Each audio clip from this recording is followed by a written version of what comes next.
Thanks, everyone. Good to be back, and I'm looking forward to this discussion, particularly with the panelists who will be joining us in just a few moments. But I thought, Ambassador, you and I could just set the stage a little bit for some structural changes that have occurred, particularly at the United States, and maybe you can shed some light on what some of our countries we work with are doing. But since about 2015, we have you will have better words than I will. We've formalized and created structures and systems for the people we're talking about. Now, they fall into two categories two times. One is we're talking about what we think of traditionally as hostages and people who are illegally or wrongfully detained or detained for something else and charged in a way that doesn't make sense to us. And we're talking about people who are taken by non-state actors and people who are taken by state actors, states themselves, or people on their behalf. Give us a sense of the landscape around people who are being held against their will right now around the world. Will do. Ali, first I'd like to thank you for taking on this task and talking to us today. We've had some great exchanges. I remember well the Zoom call that you hosted. Yeah. And also the interview that we had, so I'm very grateful to see you about 3 feet away from me in this discussion. Additionally, I'd like to thank the government of Qatar for hosting this event. It's a wonderful opportunity. I've learned a lot in all these panels, but we also appreciate the chance to talk about this topic with this broader audience. And third, I'd like to thank the Soufan Group and my good friend Ali Soufan for hosting this. An incredible opportunity, again, to talk about something that I certainly feel is important. Yeah. Now, to answer your question, though, on the landscape, in 2015, the United States held a hostage policy review, and it was done in the wake of, I would say, some U.S. failures in 2014 in the Syrian context. And what came out of that review is that we're not actually finding ways to negotiate and get people back. We're definitely not taking care of the families. We're not communicating with them. We're not bringing them into the fold. And I would say, thirdly, we're not communicating within the U.S. government. So even if there was a negotiating authority, you have to bring a lot of players in. Getting people back is a team sport, and if you're not communicating left to right to the Department of Defense, to the White House, to the CIA, you're going to miss an opportunity there and also maybe even fail to achieve your objectives. So the hostage policy review resulted in the creation of 3 organizations within the U.S. government. One's the Hostage Recovery Fusion Cell, and you're going to see my good close friend Chris O'Leary, the director, on this panel. You see him hiding there in the back. Yeah, he'll be here shortly. He waved. That picture of about, and he'll do a better job of explaining his organization, but picture about 40 interagency experts, all geared to coming up ways to bring people back who are held hostages. They have the primary lead on the hostage recovery issues. And as you point out, picture a hostage as someone being held by a terrorist group like Al-Qaeda or ISIS, for example. Additionally, they created my office, the Special Presidential Envoy for Hostage Affairs. We've truncated that to SPIHA to make it easier to pronounce. And we're responsible for coordinating diplomatic engagements on all wrongful detentions, a wrongful detainee being someone that a nation state has taken and they're using most likely for bargaining pressure. And also, we all tend to work on hostage cases when Chris O'Leary's team feels that it would be good to try a diplomatic approach. And the third is an element at the White House, essentially, that convenes everyone so that we can talk about these in an interagency arena. Now, and I'll wind this up quickly because I know I want to get to some other questions, but picture a startup in 2015 where we're just trying to figure out how best to do this. And I think we were scratching around this for a few years. We had some great success under the first SPIHA, Jim O'Brien, under the Obama years. Robert O'Brien, during some of the Trump years, had some great success as well. But we still were trying to build and scratch out the organization. And I think what we've tried to do is be very conscious about building up doctrine, organization, manpower, funding, everything, facilities, everything that would actually create and institutionalize what we're doing. And we also want to be very clear on what our tasks are, our essential tasks. In my organization, it's bring people home. That's far and away our first most important task.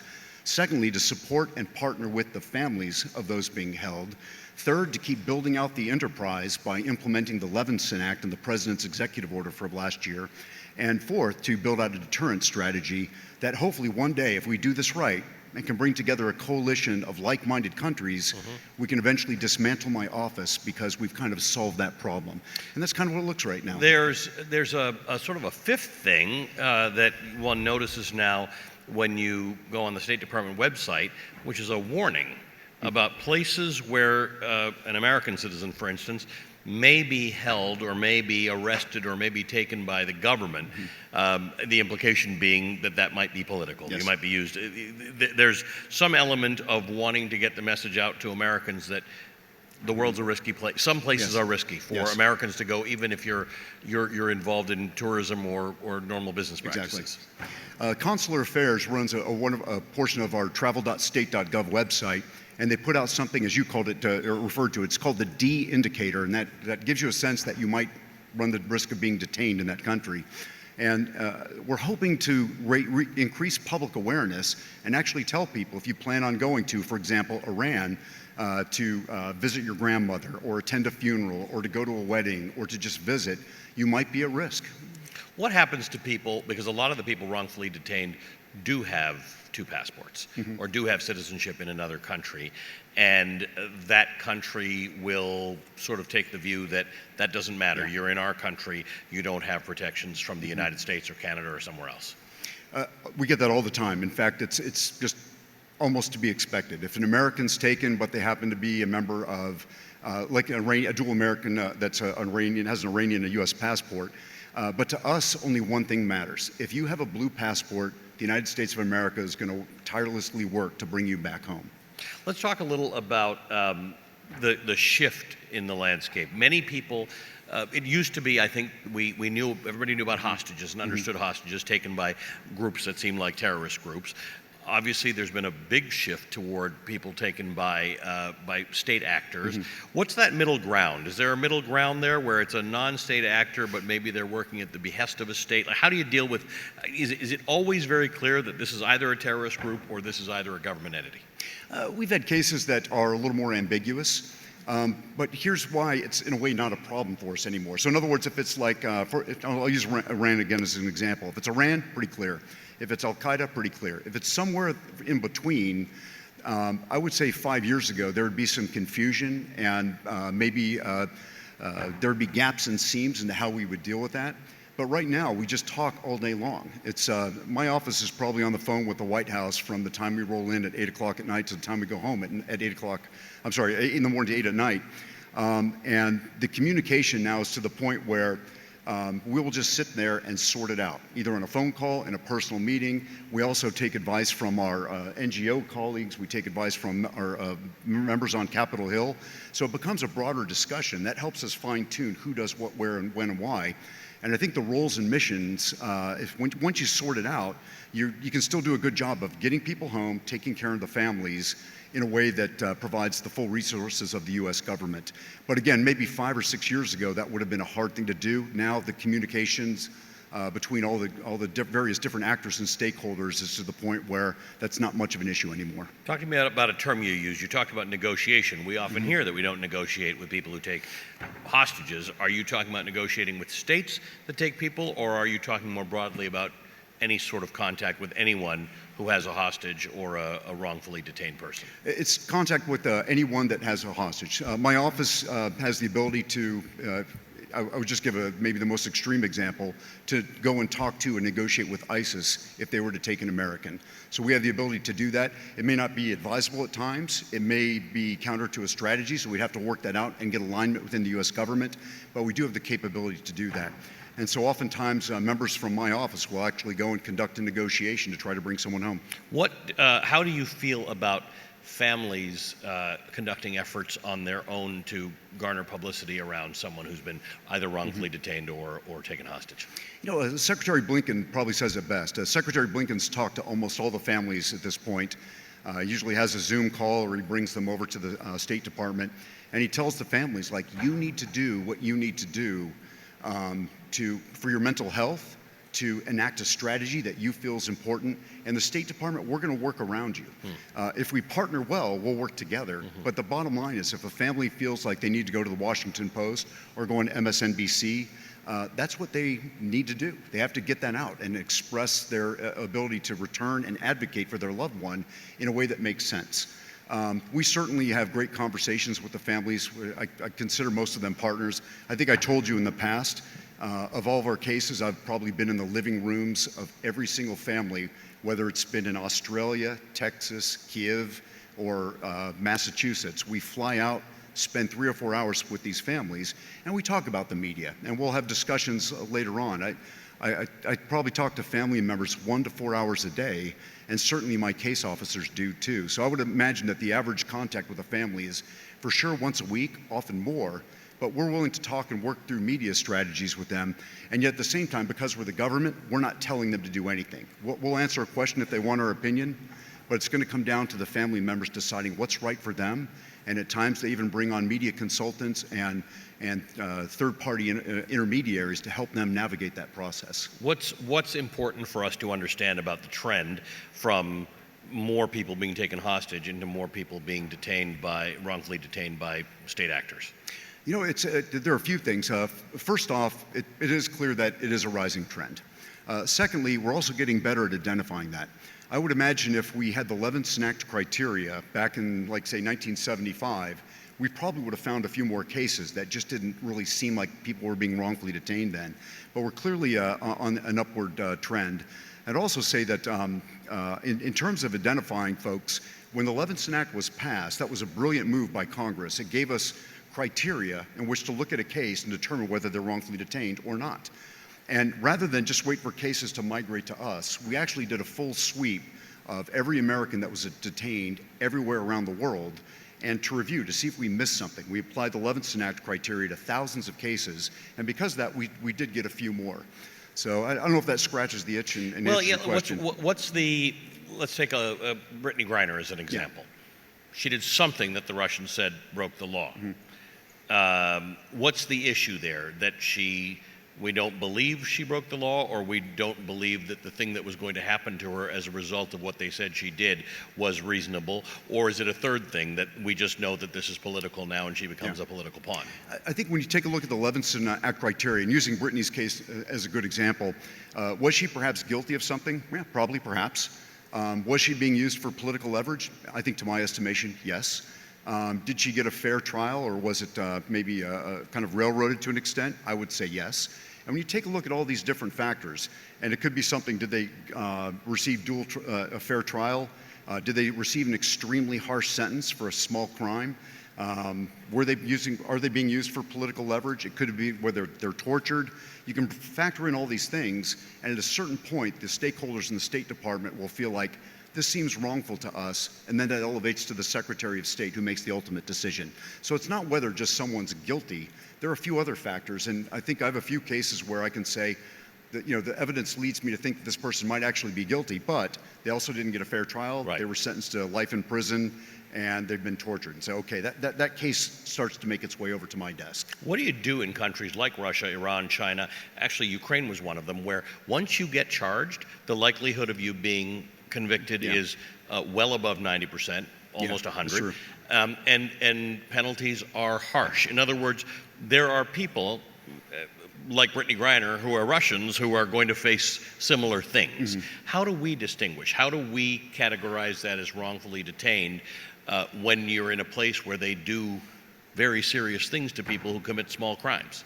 Yeah, I would say that we try to vacuum all the information we possibly can on a case.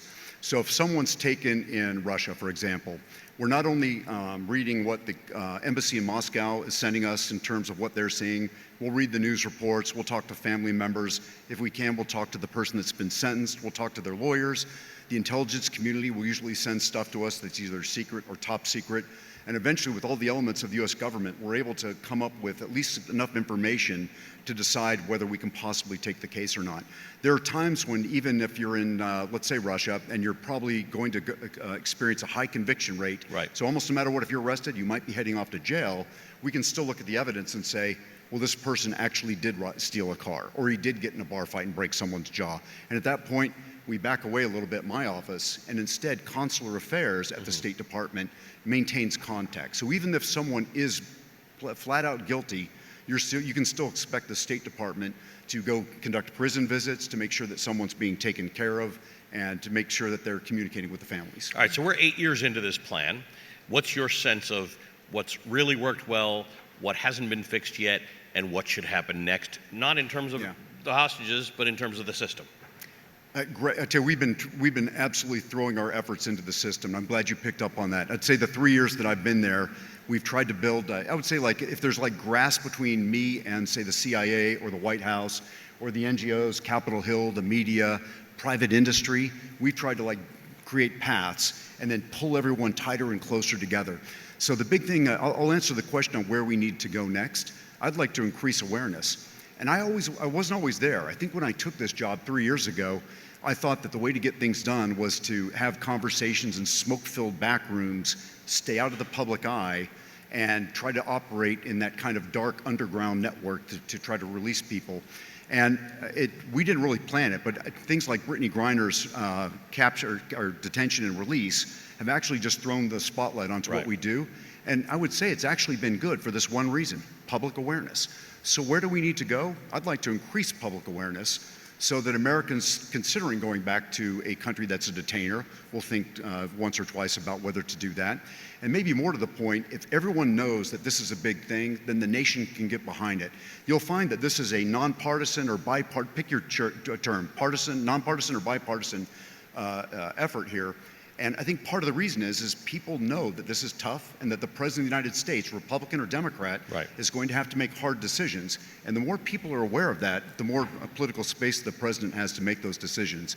And then to answer quickly on where we've gone right, the Levinson Act criteria passed by the U.S. Congress and given to us allows us to have this criteria to identify when someone's been wrongfully detained. It also gave us a sanctioning authority. It also allowed us to create a family resource guide to take care of the families. And it's really done a lot for the enterprise, if you will. Do you think every family who experiences this, which has got to come as a big surprise to any family who has somebody detained, knows how to deal with it, knows the equivalent of dialing 911? We're getting there. And families will come to us in many different ways. Sometimes someone will just send a random email saying, Roger Carstens, my brother is being held in this country. And I take that seriously. We start digging into that. Other times it might come from the Foley Foundation. You're going to see Diane Foley over there in a few minutes. And she might actually come and say, a case has come to our attention. And that might be something that we didn't see. Other times it might come from an embassy. But what I can tell you is when a family goes through this, I mean, it's shock. I mean, imagine if anyone out there, if one of your loved ones was visiting a country and suddenly they go off the radar for 2 weeks, and then you start to hear that they've been taken. What do you do? Who do you call? What happens? Well, when they're finally designated to be wrongfully detained, my office will surge on that. We'll go visit people. We'll explain the history of what we do. We're going to tell them what we do. We're going to ask and see if we can partner together, because sometimes the families will actually come up with the brilliant idea, and I could tell you a few stories. They'll come up with the idea that's going to result in the release. But we want to be there to talk with them. And I tell my own staff, I'm like, look, if you're hired to come work for SPIHA, we hired you because, frankly, you're a workaholic, you're empathetic, you're compassionate, you're passionate. It's the place where the true zealots come.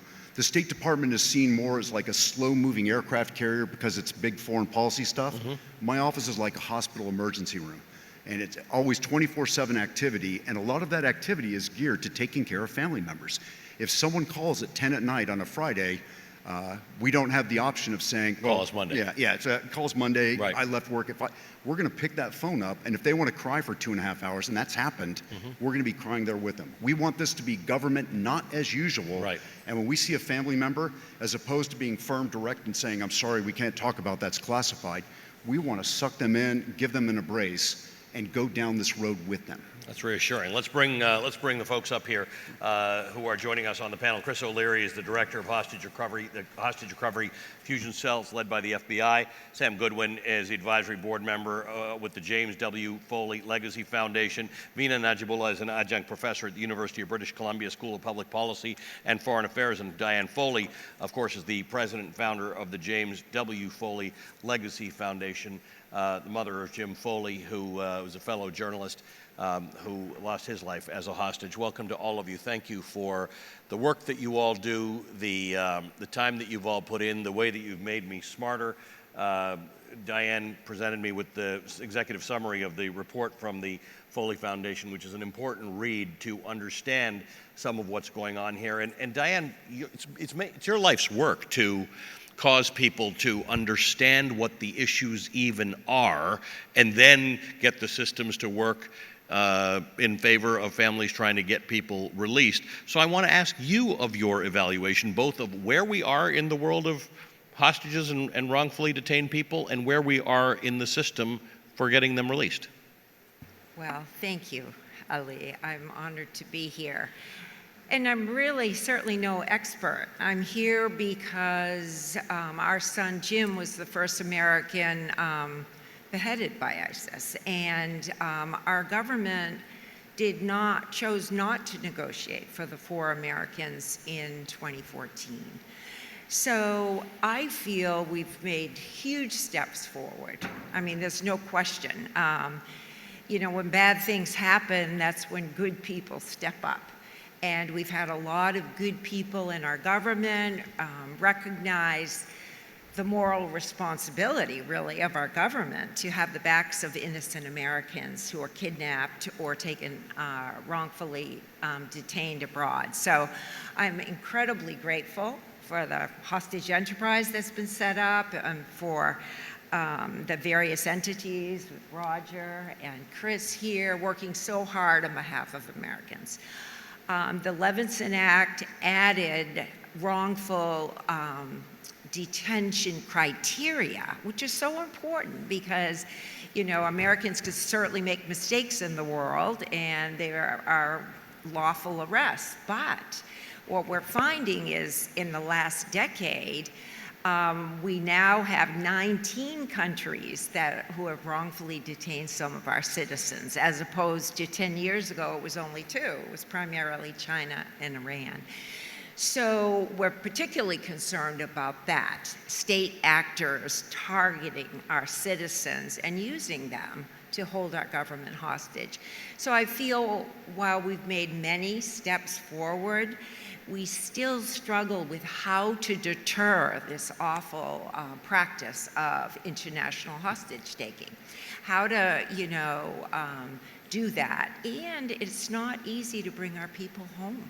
It really isn't. I mean, these gentlemen are working every day to make this happen, and it's tough. It's hard work because a lot of the captors particularly choose to interfere with our foreign policy, our economy, so they make these deals very difficult to resolve. Tell me what has changed that might have changed the outcome for Jim. It would have helped if we had spoken to the captors. And I really feel you have to talk to one another. You may disagree, you may not like, but it's essential. You have to, without negotiating, without interacting, there was no hope for the Americans. Jim and 3 other Americans were held with 18 to 20 hostages by ISIS.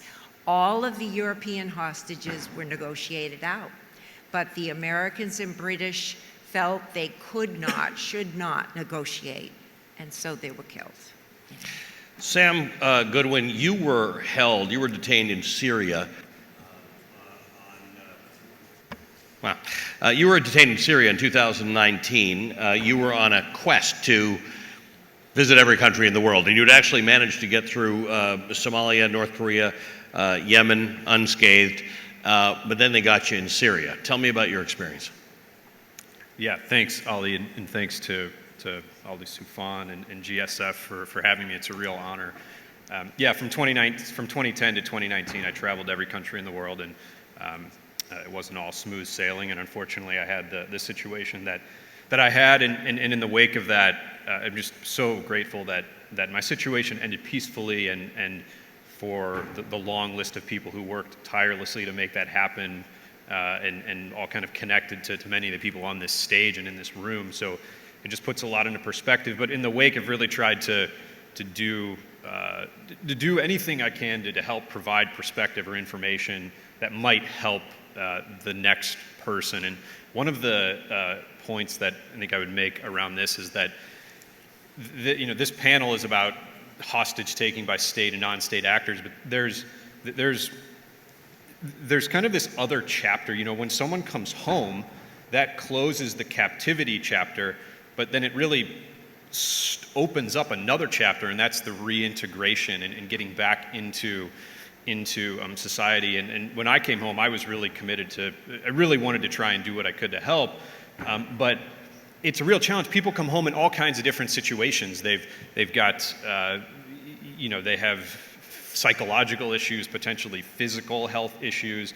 They have sometimes broken families. They have financial issues, from shot credit scores to not paying their taxes, to defaulting on loans, whatever it might be. And so there's kind of a lot of this responsibility, I think, also in the wake of the captivity falls back on some of the people kind of on this stage and in this room. So everybody kind of deals with it differently. Sometimes people come home and you don't really hear from them, and others come home and a week later they're on 60 Minutes. So everybody deals with it differently, and I feel really fortunate to have the support that I've had, and to try and have an impact in the wake of my case. Obviously, by the time you were taken, you were a seasoned traveler, but then you were taken and held in a pretty notorious place in Syria for 2 months.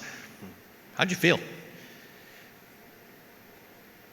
I was shocked and in disbelief about what had happened in just a few short hours. My life had spiraled out of control in the most terrifying of ways. I felt exactly the way they wanted me to: hopeless, utterly cut off from any control of my life. Since coming home, one of the most overwhelming things for me has been learning about all of the people who were involved in my case, from people who loved me to people who had no idea who I was, and everywhere in between. And today, almost 4 years later, I'm still saying thank you to people. And it's really overwhelming to learn about everything that goes into it. Right, and you're doing things to try and make it better. Vina, you too work in this space professionally and academically, and you too have personal experience with it. Yeah, absolutely. Well, first of all, thank you so much for having me on this panel. It's a really important conversation, and so far we've been talking about cases in the US, but there are also other countries where this is happening, and in my case, I'm from Canada. Canada, UK, Australia, other US allies and partners are also noticing a trend where state actors are taking their citizens arbitrarily or wrongfully. We don't really have agreed language around this. It's called different things by different countries. In Canada, we call it arbitrary detention. And even though there had been cases in the past, it was in 2018 when we had the whole situation with the Huawei executive in Vancouver, and China retaliated and took 2 of our Canadian citizens hostage, essentially, but obviously under charges of espionage. They were arbitrarily detained for almost 3 years. That was really the first time where there was a national conversation in Canada about this topic and what are we to do. And we've been hearing from Roger and Diane about the hostage enterprise, I guess, or the architecture that's now in place because of the Levinson Act, because of Spicha's office and the fusion cell. None of that exists in Canada. None of that exists anywhere else. In Australia, UK, we're all looking into the experience of the US and trying to figure out, what do we do with this, right? So as complicated as it is in the US context, imagine that being even worse in places where there is really no infrastructure. It's 2015 for us, as Diane mentioned, when unfortunately her son was taken. And that's basically the situation that we were in Canada in 2018, and that other countries are finding them. And I guess the big takeaway is that this is now happening. We don't have all the data in terms of how prevalent this practice is. US is the only place where we have some available data because of the James Foley Foundation, but from the cases that are more public, especially in kind of the Western European bloc, we know that the trend is moving, and my own research shows that as we get deeper into the geopolitical competition and as we're in this new environment, I think wrongful detentions by state actors will continue to increase. And that means we have to figure out a way to respond collaboratively. I don't think a lot of countries have the capacity to stand up the kind of enterprise that the US has put in place, but there are things that we can take, notably around criteria, because right now, if something like this happens, it's very random in terms of which case gets attention, which case doesn't, right? Like if the family goes to the media or if the case is in the media, then it has political attention, but there's no systematic way by which foreign affairs in Canada or or any essential external ministry in any country would determine if a case is wrongful or arbitrary. And normally they would just deal with it like any other consular case, like anybody gets in trouble somewhere abroad and the consular officials provide help. But that's not the same as this situation, where you basically have people taken as pawns for purposes of diplomatic leverage or political leverage. Essentially, human beings are becoming pawns in international affairs. And I've spent 20 years in this field of international affairs, and I never thought that this was going to happen until it happened to my loved one, of course. And now looking into this, it's alarming. We have to stop the practice, and it's difficult because we're very much in the kind of the early days, foundational days. Sorry, I've been talking a lot, but no, this is all very good talking. Let me. I appreciate that.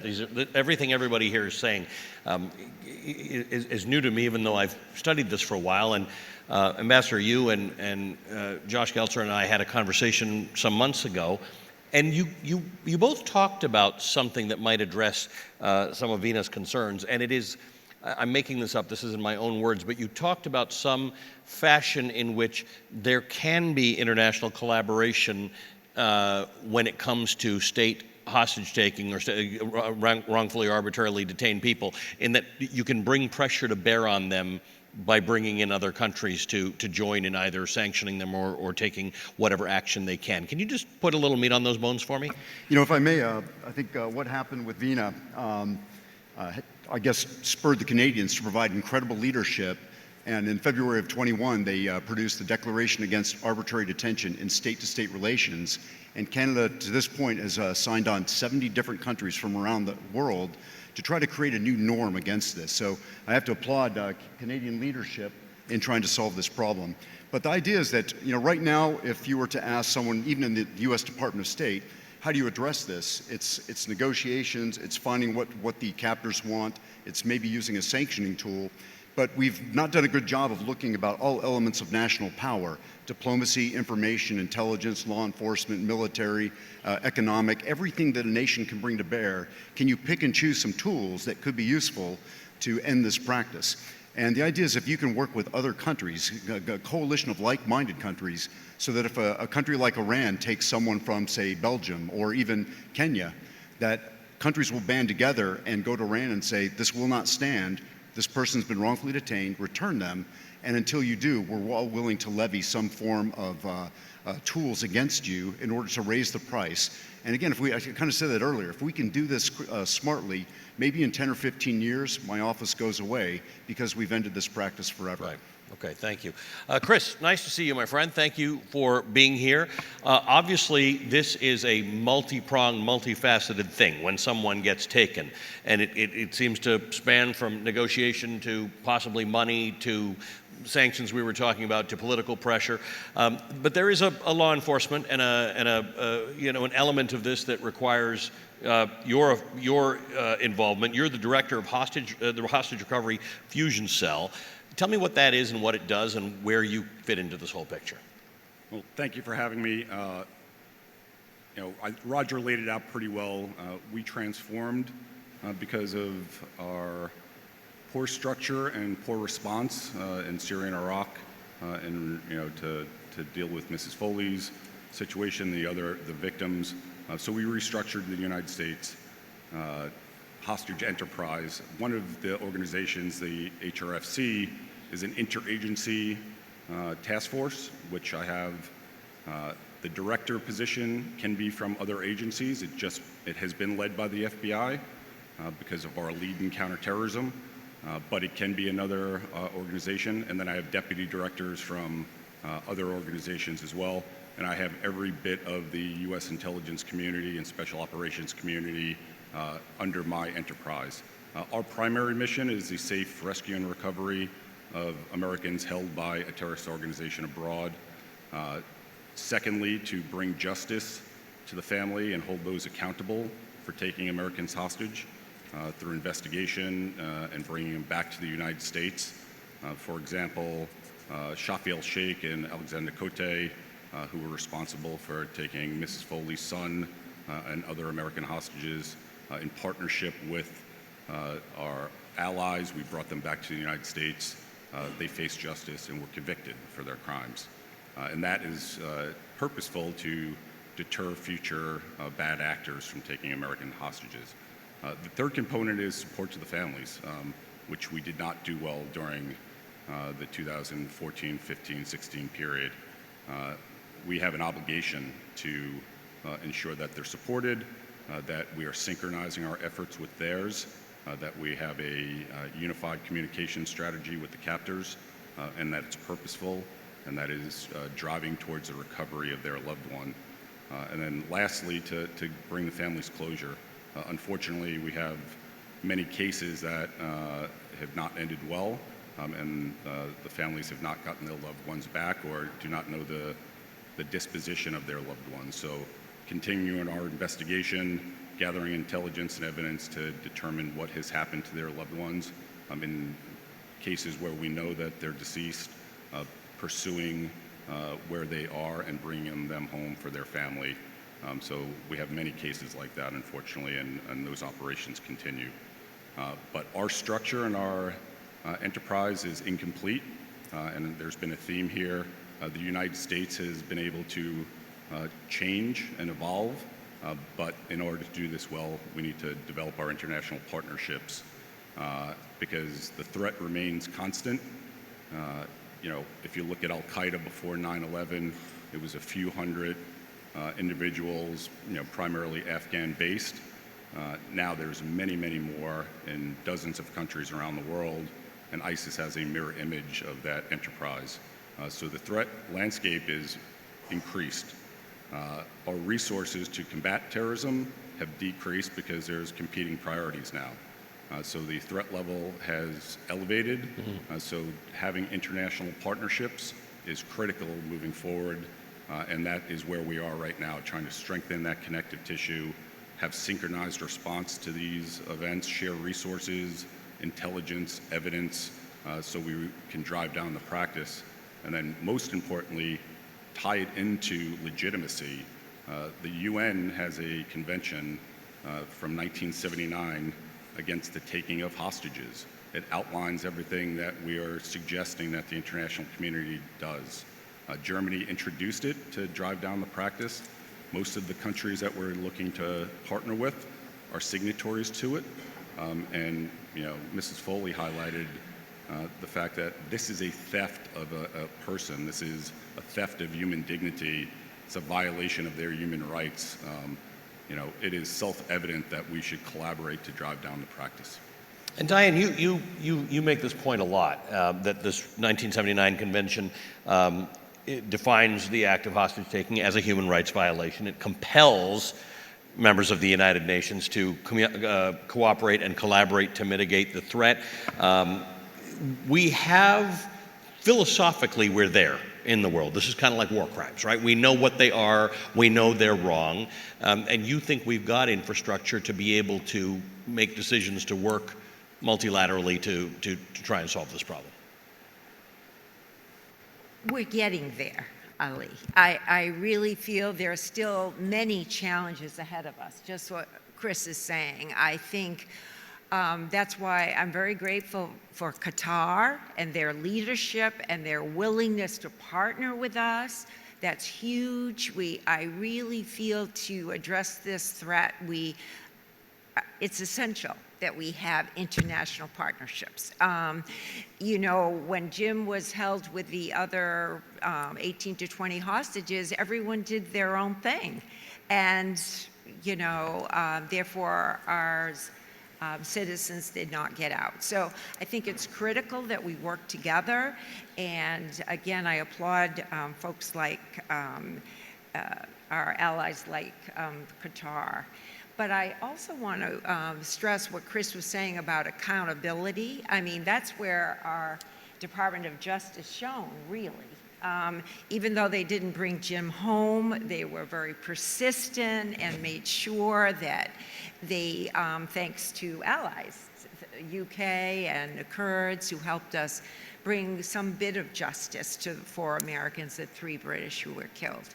So the accountability is an essential part of the deterrence, but we're still learning. We need more research about how to better do that so that human beings aren't used as a tactic of war, really. Yeah.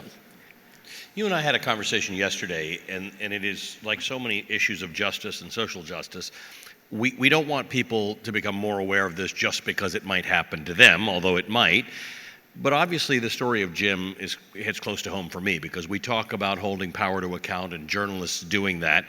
Journalists cannot hold power to account if we do not bear witness. And Jim bore witness. That's what he did for a living. He went into dangerous places to see and to show and to help. Can you just tell us a little about this so that his memory stays alive, about Jim's captivity, his kidnapping, and what you went through? I know that's a hard thing for you to do, but I think it's important for us to keep hearing it. Oh, thank you, Ali. Jim knew it was dangerous. He really did. And he was more and more aware of the threat. But he also knew the black hole that was being created because of the danger there. And fewer staff reporters were going because of the danger. And so it fell to the freelancers, really, to get in there and so that we might know what was going on. So Jim was incredibly passionate about it. It was his vocation. Thank you for your vocation in that regard, Ali, because we need partnerships, not only with governments, but certainly with the media, with all people who care about a just society.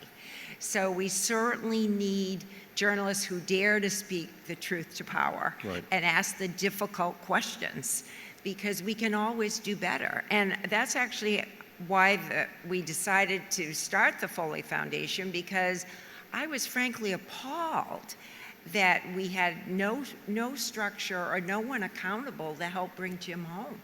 I was literally sent in circles back and forth from the FBI to the State Department. No one knew what to do with me, really. And so when we were all shocked with Jim's murder, I just knew as an American we had to do better. So we're doing better, and I'm hugely grateful. Thank you. We're grateful to you to keep. We're grateful that you keep this in front of us, and we will learn more about it together. Veena, let's talk about this concept of negotiation and diplomacy with arbitrarily detained or wrongfully detained people. Where are we? Where do you think we are on that, and where do you think we can be? Obviously, Ambassador Carstens talked a little bit about approaching this multilaterally, and you and I talked a little bit about the Canadian initiative, but where are we on that, and what does success look like on that front? Yeah, no, that's a very good question, Ali. And if we kind of look at the whole issue, there are 3 kind of buckets, right? You have the prevention and deterrence, you have the bringing people home, which is where negotiation comes in, and then you have accountability and redress. We're making some progress on the prevention, and the Canadian Declaration is a great initiative. They won't let me back into Canada if I don't say that, and I genuinely do believe it's a wonderful initiative, and it will do a lot on awareness raising and on making sure that we all speak in one voice condemning the practice. And on the accountability, we still have a long way to go in terms of redress, finding ways to punish the perpetrators, sanctions, all of that. The negotiations piece, I think, is interesting because different from non-state actors who engage in this, there are no prohibitions from negotiating with other states, right? There are some states with whom we don't have diplomatic relations, but it's still perfectly normal for Canada and China to discuss and engage in diplomacy. So in naming wrongful detention or arbitrary detention, state-sponsored hostage-taking, we at times limit that space for negotiation because people transfer their thinking and their approach to dealing with non-state actors taking, particularly terrorist groups taking hostages, and kind of have the same no concessions approach, which particularly US, UK, and Canada have in the past been most adamant about. And that doesn't really work in this case, and it shouldn't work, right? The policy response needs to be different, and we do need to negotiate, and diplomacy is critical in finding ways to bring people home. Because in some ways, even if we engage in shaming and naming some countries are not susceptible. If we engage in sanctions, some countries are already heavily sanctioned. So, in other words, our toolkit is limited, and we have to engage in diplomacy. There are a couple of things that we can do there. When there are no direct relations, obviously using partners, interlocutors. Qatar is a good example for that. That's become critical.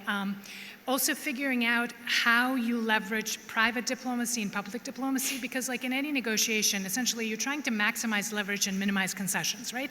You do have to give something, but you want to give as little as possible, and you want to be able to do this as quickly as possible and bring people home. And you maximize leverage sometimes by engaging in really targeted public diplomacy, because even though countries will not just because of its kind of public attention give in, that does create a cost for them, right? And they have to consider that in negotiations for the release.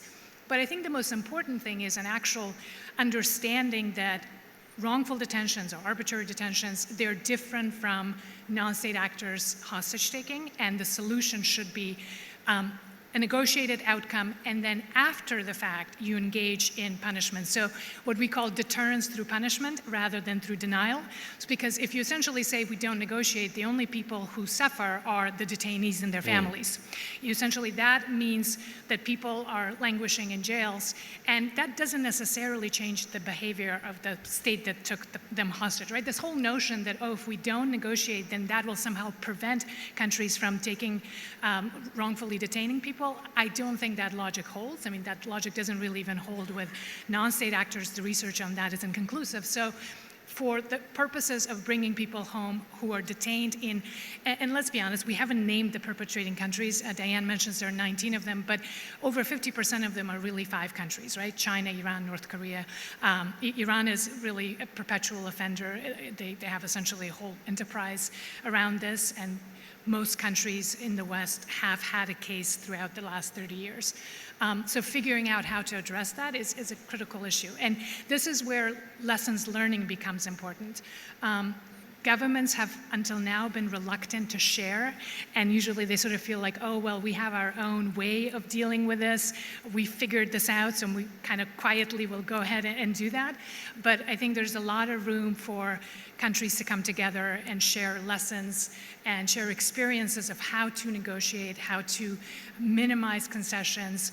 Because otherwise, if we don't do that, what ends up happening is some high-profile cases end up getting resolved in very publicly visible prisoner swaps, which then creates backlash against engaging in that in the future, right? So it's a delicate balance and a trade-off between figuring out how do we bring people home, and then how do we deter this from happening in the future. And there are no clear answers. We need a lot of flexibility on this. We need a lot of learning and adjusting. But the reality is real lives are at stake. This is an issue that has profound human costs, and it actually has profound diplomatic costs, as we saw in the case of Canada. Not only was it impacting 2 Canadians and their families, but it was also holding hostage Canadian foreign policy with respect to China, right, for nearly 3 years.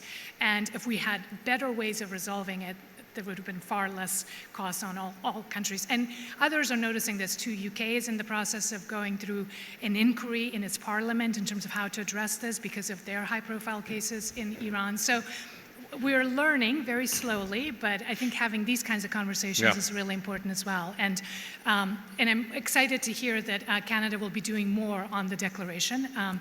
I won't steal anybody's thunder by saying anything further on that, but there's a desire to galvanize more action around the arbitrary detention declaration and the partnership action plan that has been put in place. So I think that's a good place. Ambassador, help me with this then, because if we want to get the detainee out and then impose any punishment, but as Vina says, most of they're highly concentrated in a few countries who are repeat offenders on this front, including particularly China and Iran, both of which do not take seriously the idea that someone else has citizenship of another country.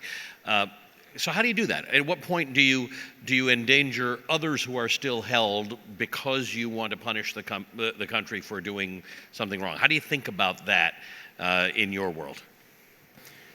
Great question. And by the way, before I answer, I want to point one thing out to the audience here. None of us would be on the stage, certainly not Chris and I, without this woman right here. When we take a look at the hostage and recovery enterprise, it came because some frustrated families had had enough, and they, in a way, compelled the U.S. government to create the architecture that we currently serve under. So, Diane, thank you for this. Your leadership has been amazing, and that's why we're all here today. It wouldn't have happened without your hard work. Thank you.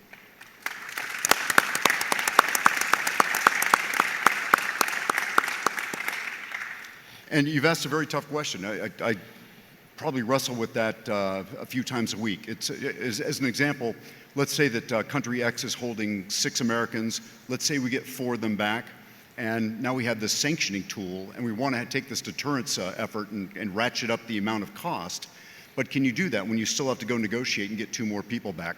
And part of the negotiations, some of them involve personal relationships. In other words, you want to go and talk to someone, build a personal relationship with them, and then see where you can take the negotiation after that.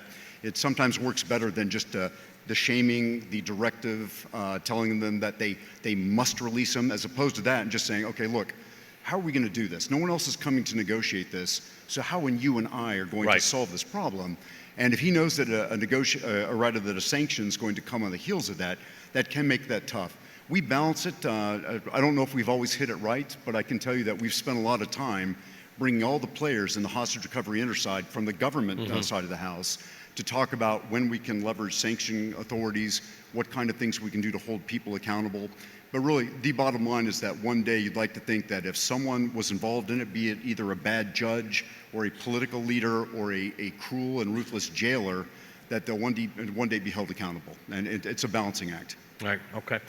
Sam, talk to me about, we talked a little earlier, Roger and I, about families and the decision that families make and the different approaches they may have and their level of frustration with what might be going on institutionally at the government. Tell me about what your family was doing and thinking while you were detained. Yeah, I think one of the significant elements that's at play here is that this typically happens to loved ones of very normal, average families. They have oftentimes they don't know how Washington works. They, of course, have no idea about SPIHA or the fusion cell or anything like that.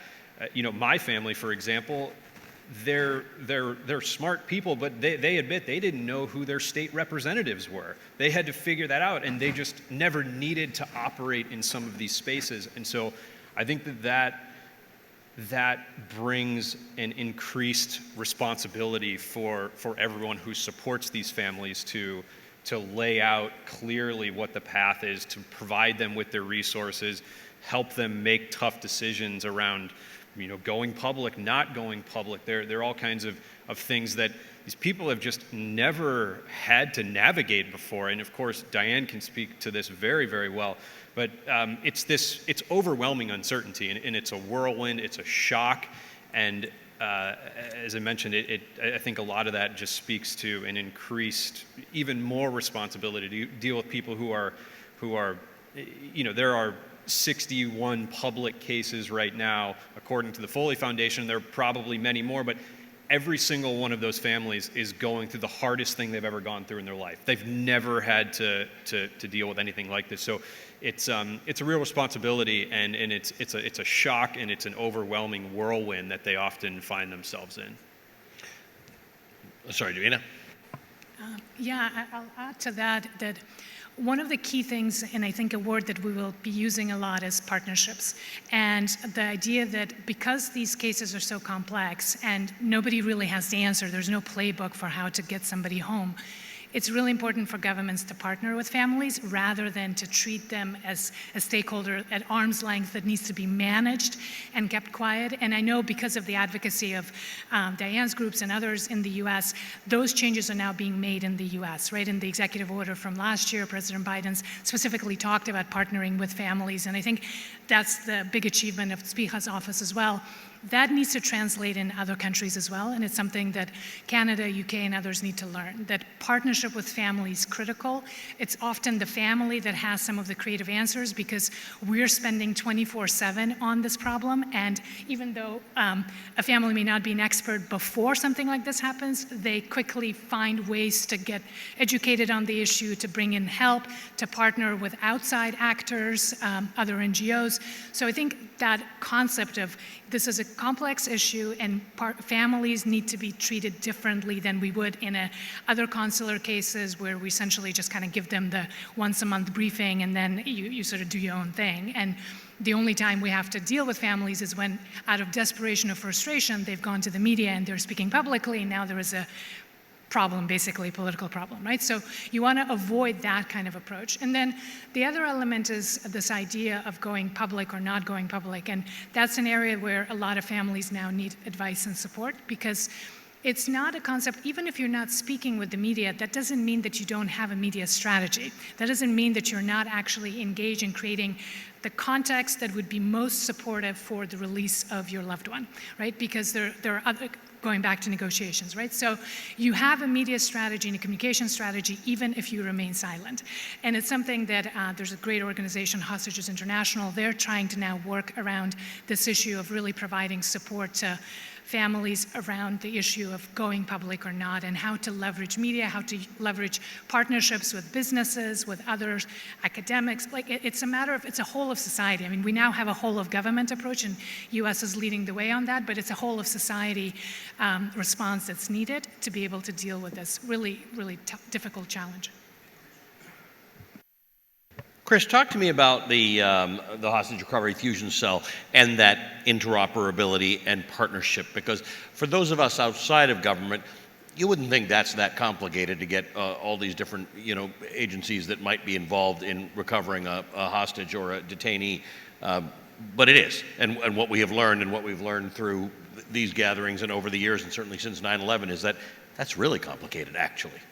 Yeah, so unfortunately it takes usually a critical event for us to change bureaucracy in the United States government. So going back to the failed hostage rescue attempt in Iran, we created the Special Operations Command and subsequently the Joint Special Operations Command to synchronize the efforts of our special operations community.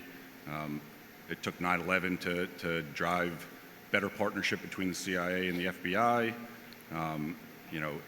In New York, where I've spent quite a bit of time, we had a series of what we would consider domestic terrorism now, bombings in New York and Washington and Chicago that created Joint Terrorism Task Force, bringing together NYPD and the FBI, which you would never think would happen, and where, decades past that, and it's a 500-person command with 53 different agencies. And after 9/11, every FBI field office was required to replicate it. Partnership works, and it's the way we'll get things done. It fuses authorities, capabilities, resources, and we haven't mastered it in the U.S. yet, but it's a good model that continues to evolve. We have brought in our international partners very closely to do it, but I would be remiss if I didn't mention we also do quite a bit of private partnership. The Soufan Group, Ali, who's sitting in the shadows over there because it's usually what he does, is a critical partner in this. And then right near him is Chris Costa, who led the transformation of the U.S. system when he was the senior advisor for CT to the president. But he continues to be involved in this and take a leadership role. And through mentorship and leadership like that, we've been able to expand our partnerships with the government of Qatar, who is setting the example for international diplomacy and conflict resolution to solve the underlying drivers that motivate some groups to take hostages. So it's that whole of government, whole of international community, enterprise and private and public partnerships, which are what is needed. And then I'll just finish on the support to the families. We have an entire team that's dedicated to it. It's crisis counselors who are immediately deployed to partner with the family for the whole scope and post-event support, and then our crisis negotiators out of our critical incident response group who immediately start synchronizing their efforts to gather information from the hostage takers, which is also information and subsequently evidence for us as well. Thank you, Chris. Diane, you're that student I remember from school. You've written pages of notes. I think you know more about this than anyone else, so I'm curious as to what it is you're taking notes on, and I wouldn't mind if you shared some of it with us. Thank you. No, it just made me think, I'm just listening because I'm always learning, really. I guess can't stress enough the importance of partnerships. I think the partnerships with the media, I was so impressed with the skill of Steve Clemens in talking to President Kagame from Rwanda and how that interaction helped him to really consider, you know, the situation with Paul Rusesabagina, which is a big step, a big deal. And I think that comes from partnerships, talking to one another. That's very much the case with families, that in spite of the progress here in the US, we have desperate families. We're finding with wrongful detainees that they're being held longer and longer because captors make it very difficult to get them out. And this past year, it's been a year now, May of 2022, families banded together, in a Bring Our Families Home campaign. That's how desperate many of these families are about their loved ones held 5, 6 years, 10 years in, you know, wrongfully detained, innocent US nationals who are held captive abroad. So there's still a lot of work to do in that regard, but partnerships are critical. Internationally, within our government, within our country, we must work together on this. We just don't have the answers. We need more research. We need to really have evidence-based strategies to deal with this problem. And one of the things you and I talked about yesterday was where you think we can do even better is a remarkably streamlined approach, because you're an expert on this, but nobody wanted to be an expert on this. You certainly didn't want to be, and no family that first hears that someone is detained is likely to be anywhere close to even amateur at this, let alone expert. You're hoping that there can be some sort of streamlined mechanism that fast tracks everybody's involvement. Yes, I mean, I always would like us to do better. I was so impressed with, I had the honor of meeting with the National Security Advisor to Qatar, and he mentioned, His Excellency mentioned that we need an ambulance approach, that we need to recognize that this is when one of our citizens are targeted and taken because they have a US passport or any passport, but if they're taken for that reason, we must consider an urgent problem, that we come together and send an ambulance, if you will, to bring them home. And we need partners like Qatar who understand this kind of issue. And can work together because it's so complex, Ali. Ambassador, you're taking almost as many notes as Diane is, so I'm also curious because I know your level of energy around this is very, very high. You make me seem like a sort of a quiet, calm fellow, but you've got a lot of thoughts on this. What have we not hit here that you want to talk about? For the record, I take notes because I'm not that smart. I'm grateful that I get to listen to these experts, and this is a learning enterprise. I mean, a lot of the things I'm writing down are like, didn't think of that one before. Some of the things I was thinking about is we're getting so much better, but as Diane said, we're really not quite there. And Chris and I spend a lot of time talking about how to get there. In fact, not just Chris and I, but Ali and I spend a lot of time talking about it. Chris Carstens and I spend a lot of time talking about this. And I think even though we've had some success under the Biden administration, we've brought home 24 people in 24 months, and 19 of those came home in a 10-month period from various different countries, and in America, very different financial backgrounds, different ethnicities, but they all had one thing in common. They had a blue passport, so we were able to rally around them. And maybe the notes I'm taking kind of focus on what Vina was saying, and Chris and Diana and Sam. This is a team sport.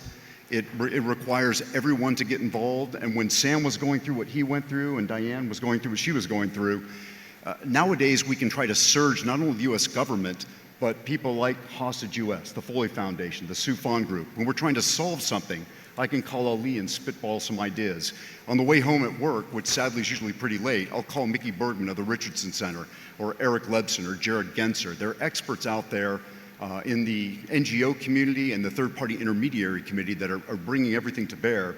So this idea that it's a team sport and we all have to work together, and it's, maybe to borrow what Chris Miller said, it's kind of a private-public partnership. That's the direction we need to go in. And I can recall when we were trying to bring Brittany Griner back, the partnership that we were able to build with the WNBA, the NBA, the LGBTQI community, everyone trying to row the boat in the same direction. And whether it was taking care of Brittany's family or whether it was in trying to execute the strategy, that's actually, I think, showed us some ways of how to do things better as well. But really, if someone's taken hostage, we want to be able to surge resources on the family and bring together all elements of society, to use Vina's term, in a whole of government, whole of society approach.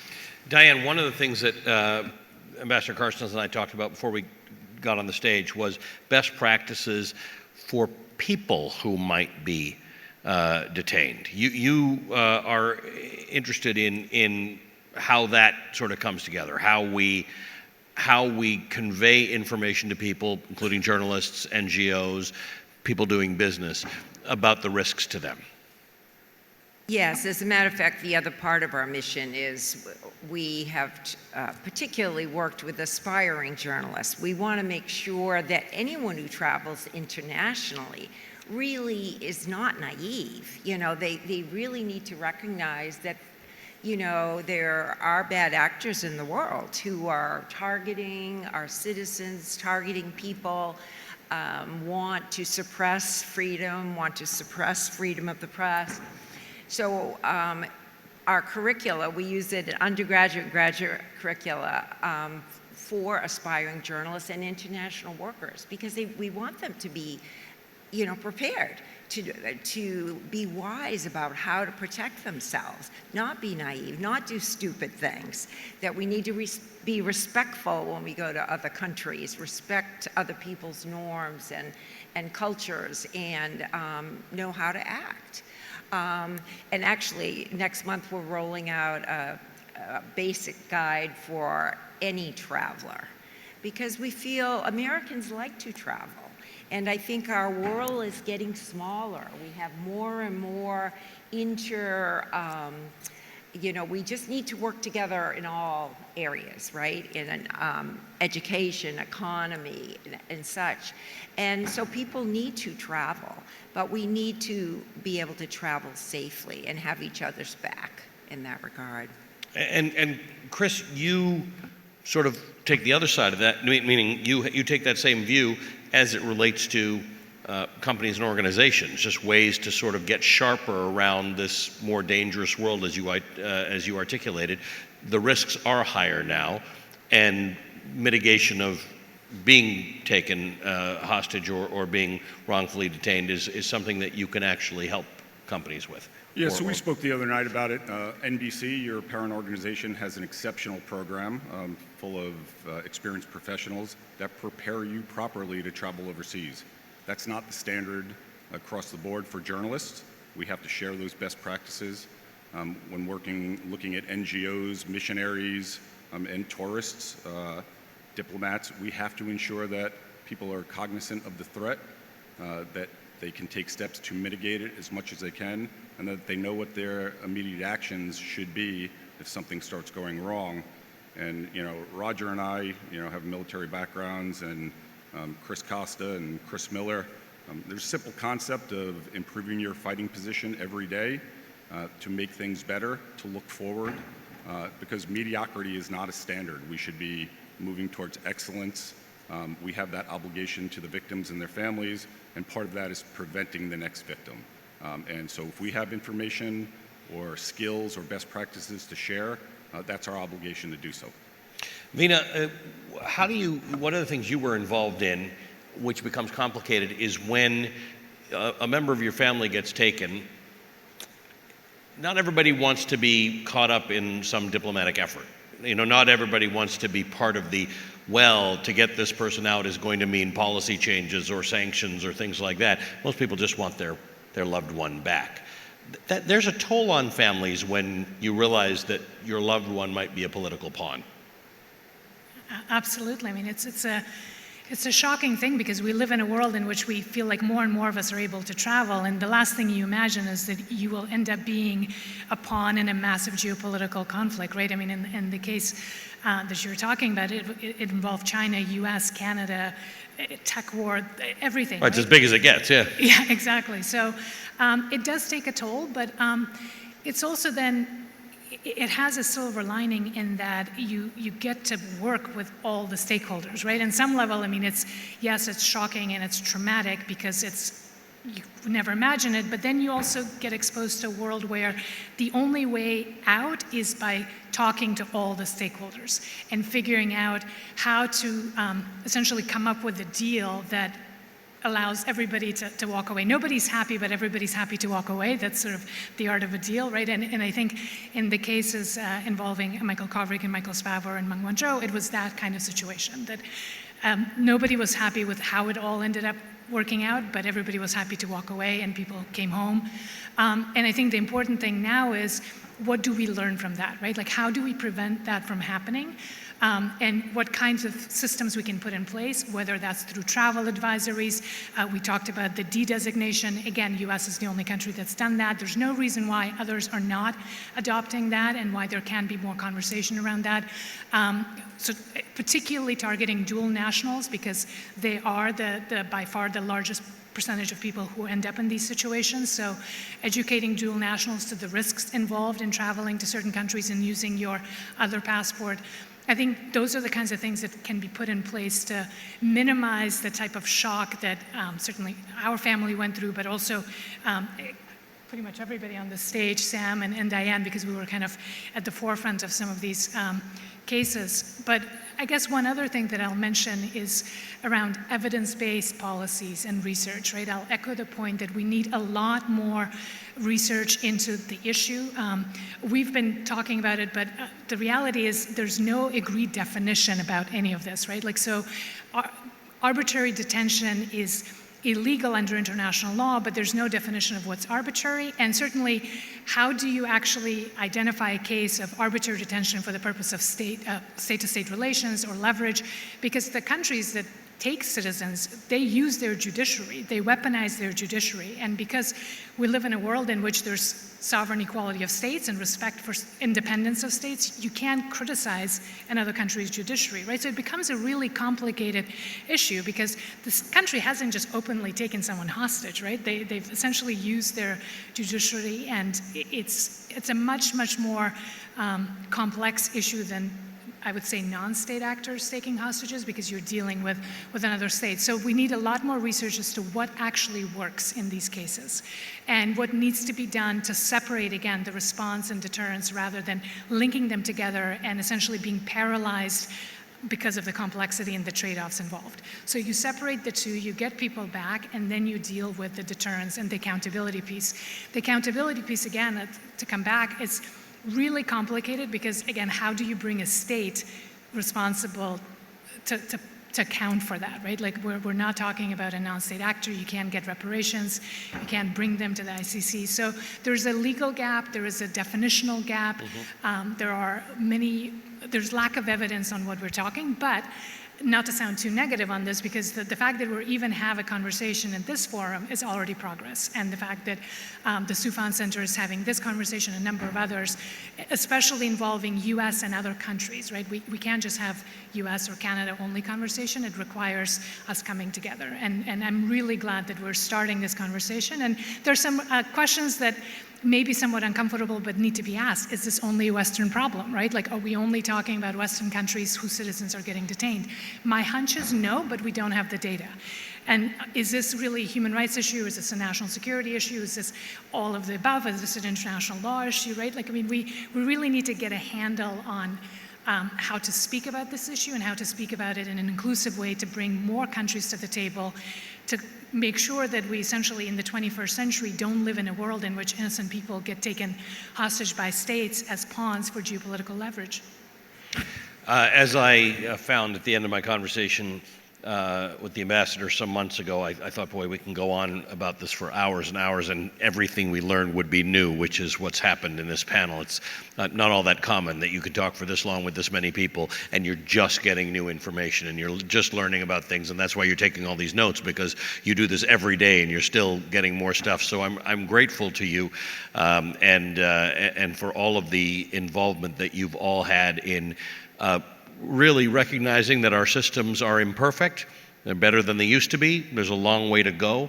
And I toast your point, Roger, that hopefully your office is gone one day because we don't need it anymore and we've solved this problem. Thank you to all of you, and thank you to all of you as well.